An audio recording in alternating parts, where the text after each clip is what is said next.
এখানে যারা স্বেচ্ছাসেবী আছে তারা মাথায় করে এই খাবারগুলো বাড়িতে আপাতত রাখতেছে। তার পরবর্তীতে ছোট ছোট নৌকা নিয়ে তারা এই খাবারগুলো বাড়িতে বাড়িতে পৌঁছে দেওয়ার চেষ্টা করবে দুলালপুর, গোপালনগর, সাতিয়ানি এই গ্রামগুলোতে যেগুলো বন্যায় প্লাবিত হয়েছে।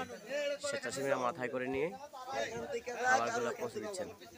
এইখান থেকে মাল যাইব, সাথে একজন দুজন যাইব। আমরা একজন নেই, একজন আমরা দিছি।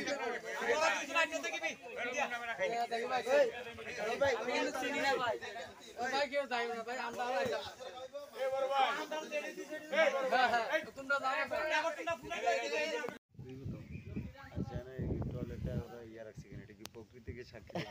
না না এটা আগে ছিল বাঙ্গালোরে। এটা বানাইছে তখন এটা করে দিয়েছে।